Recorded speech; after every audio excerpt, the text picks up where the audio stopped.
What if the most powerful classroom in the world was never a school? What if it was the television in your living room, the music playing through your headphones, the movies you watched as a child, and now, the endless stream you carry on your hand? We call it entertainment. But what if while you were watching, it was teaching you? When we believe we are being taught, we question the lesson. But when we believe we are only being entertained, the guard drops. We laugh, we dance, we escape. We stop examining who created the message, who financed it, or why the same ideas keep appearing. Psychology recognizes observational learning.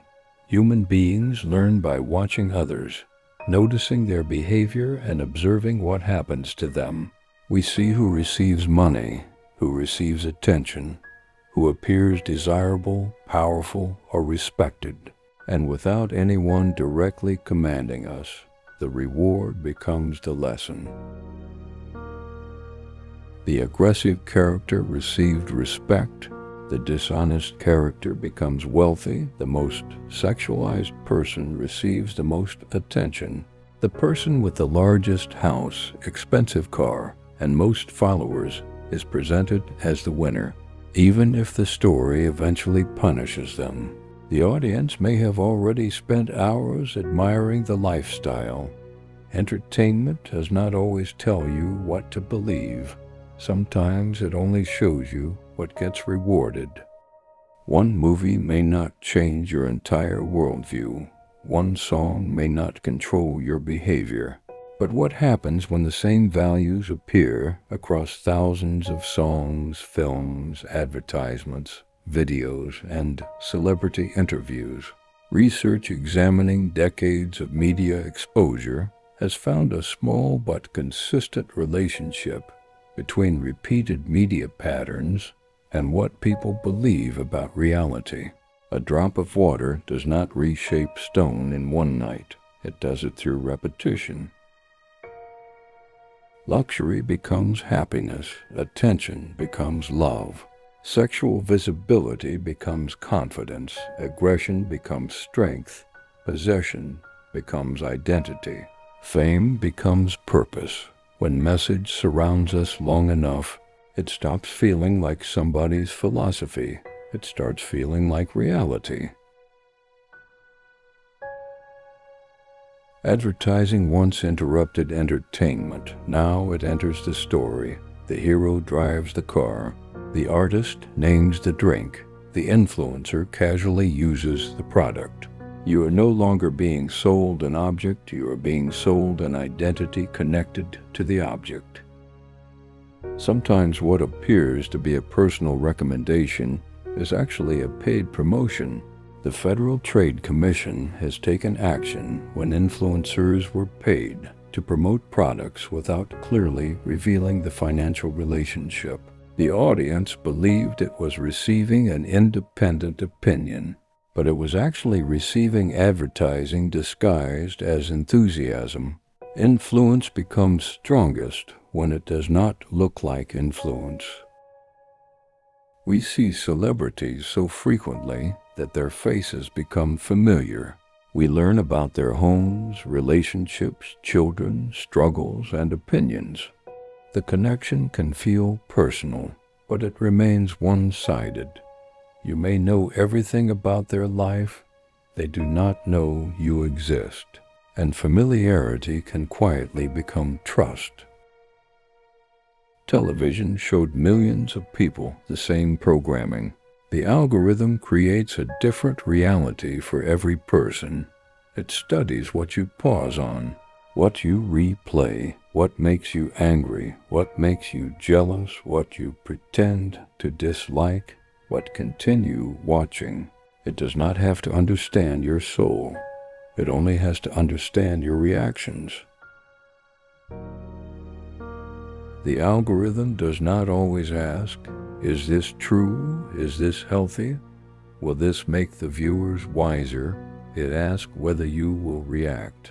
Research comparing engagement-ranked feeds with other timelines found that engagement systems can select more emotionally charged, hostile, and divisive content, even when users do not necessarily prefer it. So when a platform says, "This is what people want," we should ask whether people chose it or merely reacted to it.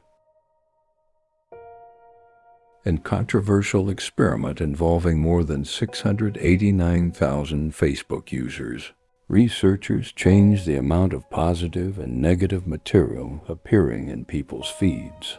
They detected small corresponding changes in the emotional language users later posted. The effect was not mind control, but it demonstrated something important. Change the emotional environment, and you may change what comes out of the person living inside it. Yesterday it was shocking. Today it's controversial.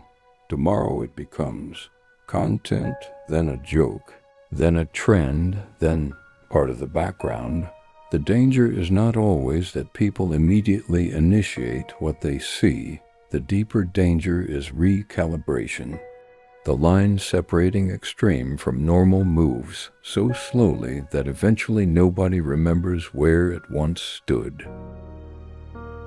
Not every artist, actor, or filmmaker has to attend a secret meeting. A system can create coordinated-looking messages through shared rewards. Studios repeat. What makes money, labels repeat. What generates streams. Platforms amplify what creates reactions, but documented cooperation between entertainment and powerful institutions also exists. The connection is not imaginary. The honest question is, how much influence comes with the assistance?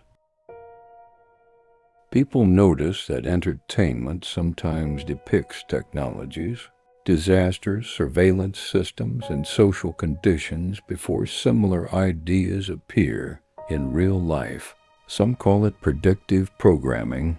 There is no proof that every similarity belongs to one coordinated operation. But fiction can still rehearse our emotional response. It gives an unfamiliar possibility an image, so perhaps the deepest question is not, did they predict it? Or perhaps it is.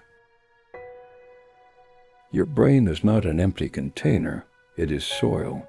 Every image you repeatedly watch, every lyric you memorize, every lifestyle you admire, and every emotional atmosphere you live inside may plant something.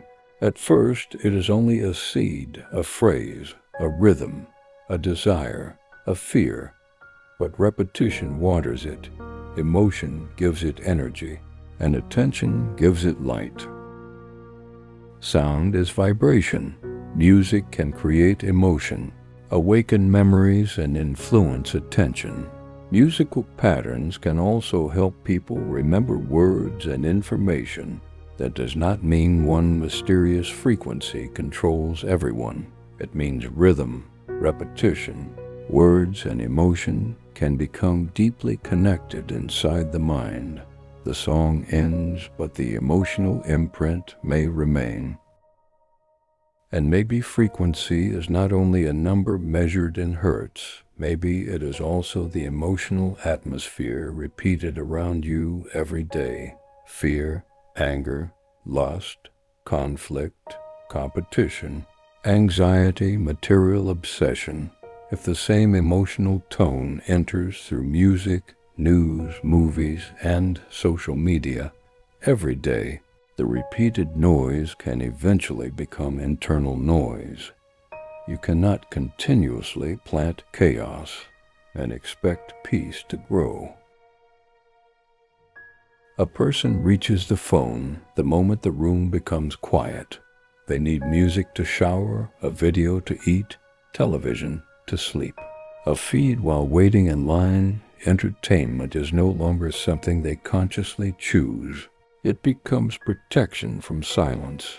But a constantly stimulated mind has little room to examine what is being planted inside it.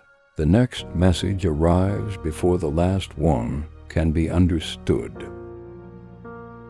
What happens when the same messages are repeated? Money equals worth, sex equals power, violence equals respect, attention equals love, fame equals purpose, possessions equal identity. Not every artist promotes these values. Music can heal, unite, and expose truth. But we should still ask, which messages receive the largest investments? Which lifestyles receive endless repetition? And which voices remain unheard because deeper messages are harder to sell? Consume a message long enough and it may stop sounding like somebody else's philosophy. Eventually, it can begin sounding like your own inner voice. That may be the deepest part of entertainment influence trap. The seed was planted by something outside of you, but the fruit grows inside you. This is not about fearing entertainment. Stories can inspire courage. Music can heal. Art can reveal truths that powerful institutions would rather hide. The answer is not fear. The answer is awareness. Ask what emotion the content is feeding. Ask what behavior it rewards. Ask what definition of success it plants. Ask whether it expands your mind or only keep it occupied. You thought you were watching a lifestyle, but perhaps you were rehearsing a desire. You thought you were memorizing lyrics, but perhaps you were also memorizing values. You thought the algorithm understood you, but perhaps it was only learning which version of you was easiest to keep watching. You thought you were escaping reality, but perhaps something was quietly helping construct the reality you would return to. The most effective influence does not feel forced. It feels entertaining. It feels familiar. It feels normal. And eventually, it feels like your own idea. Your brain is the garden. Your attention is the water. Repetition is the sunlight, and your life produces the fruit. So before you consume the next sound, image, celebrity opinion, or message, ask yourself, what is this planting inside me? Truth through a Sagittarius lens.